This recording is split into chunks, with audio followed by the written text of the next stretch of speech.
Bonjour et bienvenue sur Isobourse. Vendredi 19 mai 2023, l'indice CAC 40 a terminé la semaine sur une hausse hebdomadaire de 1,04% à 7491 points, portant son gain à 15,73% depuis le début d'année 2023.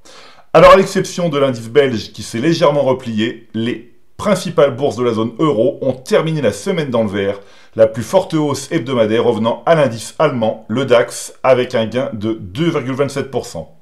Le principal indice de la bourse de Francfort a inscrit ce vendredi 19 mai un nouveau plus haut historique à 16 331 points, sans toutefois parvenir à s'affranchir en clôture de son précédent record datant de novembre 2021 à 16 290 points. L'indice de la première économie de l'Union européenne évolue au sein d'une tendance favorable à moyen terme depuis le croisement haussier des courbes de pression Isobourse 5 et 20 mois validé en janvier 2023. L'indice CAC 40 a mis fin à une série de 3 semaines en territoire négatif. Alors comme le DAX, l'indice parisien évolue également au sein d'une tendance porteuse à moyen terme depuis le croisement haussier des courbes de pression Isobourse 5 et 20 mois validées en janvier 2023. Tant que la courbe de pression Isobourse 5 mois évolue au-dessus de la courbe 20 mois, une poursuite du mouvement haussier à moyen terme reste le scénario privilégié à la Bourse de Paris. Plus largement maintenant, à l'exception de l'indice de la bourse de Bruxelles sur lequel l'incertitude persiste, les principales bourses de la zone euro évoluent au sein d'une tendance positive à moyen terme depuis le début d'année 2023.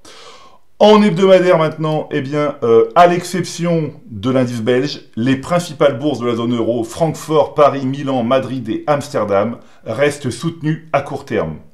L'analyse de l'indice DAX sur l'unité de temps hebdomadaire montre que la courbe de pression Isobourse 5 semaines évolue toujours au-dessus de la courbe 20 semaines depuis la semaine du 24 octobre 2022, soit une tendance haussière qui se développe depuis 30 semaines.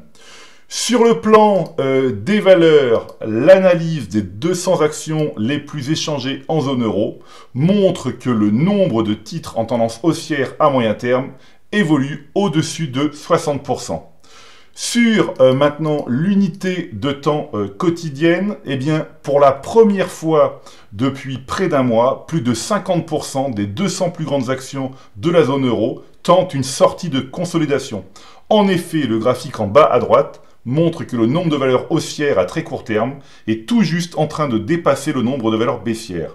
Alors même si nous savons que cette unité de temps ne représente que le bruit du marché, elle peut permettre d'optimiser les points d'entrée sur les valeurs dont la tendance moyen terme est positive.